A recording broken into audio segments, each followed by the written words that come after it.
Is it better to exercise in the afternoon rather than the morning for blood sugar, insulin, and metabolic health?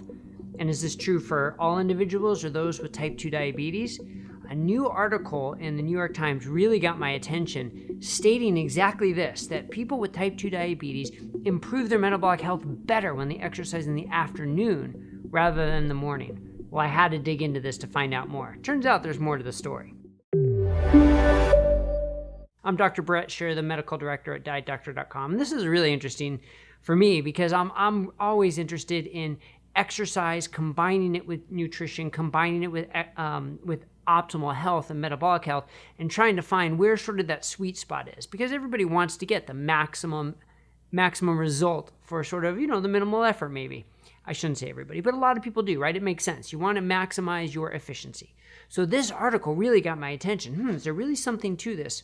So let's just jump right into the study. The study was published in Physiological Reports, and the title is Exercise Training Elicits Superior Metabolic Effects When Performed in the Afternoon Compared to Morning in Metabolically Compromised Humans. All right, so big long trial, but right, we know it's in people, not rats or mice, it's in humans. We know it's in metabolically compromised people, so people with type 2 diabetes, prediabetes, metabolic syndrome, and they're saying that exercise training is better when it's done in the afternoon compared to the morning. But here's the problem with this study. It doesn't actually say that. All right. Again, this is a retrospective look at a trial. This was not designed to answer this question. This trial did not randomize people to exercising in the morning or exercising in the afternoon and then see what happened to their metabolic health. In fact, it was the opposite of the way this trial was designed. And to their credit, they state that in the paper. They say this study was not designed to investigate the effect of the timing of exercise, and the reason for subjects performing exercise in the morning or evening was depending on the scheduling possibilities and personal preferences. So this was a completely different study that just looked at how people were exercising and its effect on metabolic health and NAFLD they also looked at. But they didn't care when you exercised. But then they thought, hey, let's go back and look at those who exercise in the morning and those who exercise in the afternoon and see who did better. So this was purely self-selected. So did the people who exercise in the morning exercise before or after they ate breakfast? Did people in the afternoon exercise after maybe a longer fast between lunch and dinner?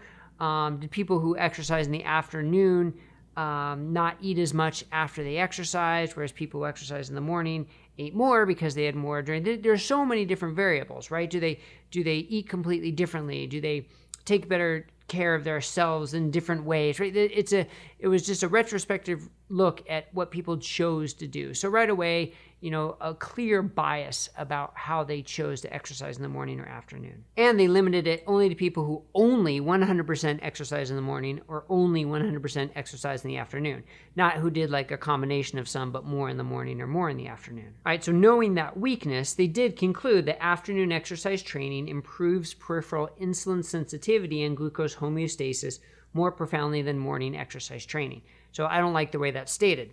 Is those who chose to exercise in the afternoon ended up having better peripheral insulin sensitivity and glucose homeostasis. It's not that the exercise itself definitely caused that. So I do want to examine this further, though. This study doesn't live up to the hype for sure, but it brings up an interesting question, right? Does it make a difference whether you exercise in the morning or the afternoon? And sure, the circadian rhythm of our bodies and our insulin sensitivity circadian rhythm definitely plays into that. And I was fortunate enough to have a podcast interview with Dr. Sachin Panda, who is sort of like you could say the godfather of circadian rhythm research. So we know how important circadian rhythm is for all the cells in our body, not just our brain, but all the cells in our body, and insulin sensitivity is part of that. But another big component is, what is the relationship to food intake? Exercising fasting versus exercising after a meal, and what is the makeup of that meal? Is it a high carbohydrate meal or is it a low carbohydrate meal? All of those things are key factors. So just to try and pick a timing without looking at those factors is really not looking at the whole picture. But there are a couple other studies which bring up some interesting caveats about this. So one was published in Diabetologia in 2019. Afternoon exercise is more efficacious than morning exercise at improving blood glucose levels in individuals with type 2 diabetes, a randomized crossover trial. So this one was a randomized trial. So I like that part about it right away. So they either did 2 weeks of morning or afternoon high intensity interval training, followed by a 2-week washout period, and then flipping to the opposite training.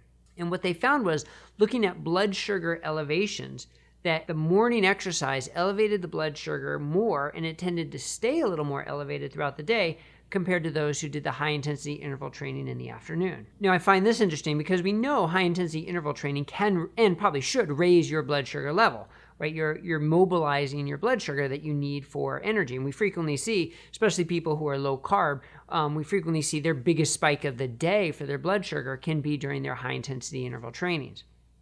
But usually it can result in improved blood sugar during the rest of the day, but it didn't show that in these individuals. So were they high carb eaters? Or were they eating high carb meals the rest of the day? Did they sort of feel like they had to eat more after their morning exercise to refuel or carb up, as so often happens? Those are variables I'd like to know about.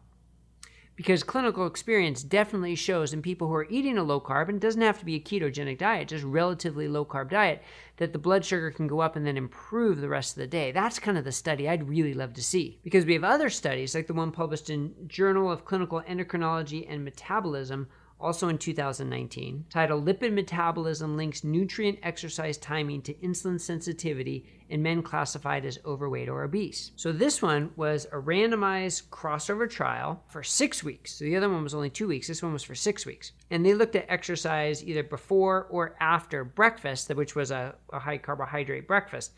But they showed that exercising before breakfast improved intramuscular lipid utilization, meaning your muscles were able to burn lipids and fat more, as opposed to just burning glucose. Now, the post-training or post-exercise blood sugar level was not much different, but the post-training insulin sensitivity was better for those who exercised in the fasted state. So their overall insulin levels were lower, and their insulin sensitivity scores were low. All right, so I can go on and on with different studies, but I like these 3 studies because I think they sum up sort of this whole field.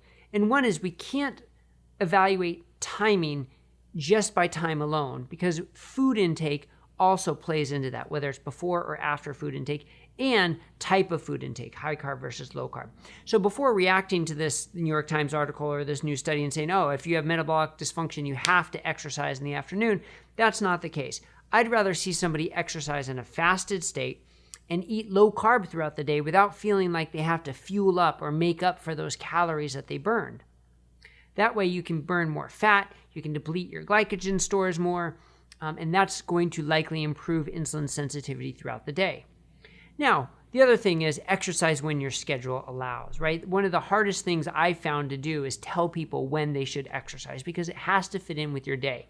Just like the foods you like and your food preparation has to fit with your lifestyle, so does exercise.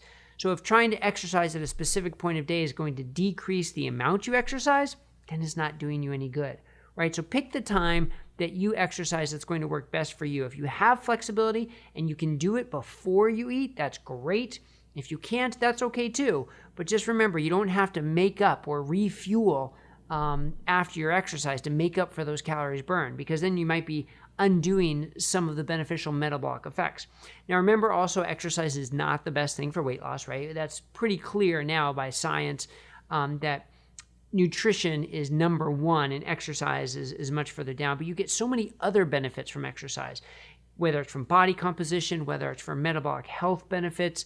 And we have guides on this, on body composition, on exercise, on the different benefits you can get from it, because exercise is important for those reasons, all right? So make it a part of your routine. Do it when you can do it, when it's most convenient for you, that you're going to be most compliant with it. And if you can do it before you eat, great. That's my take home from this.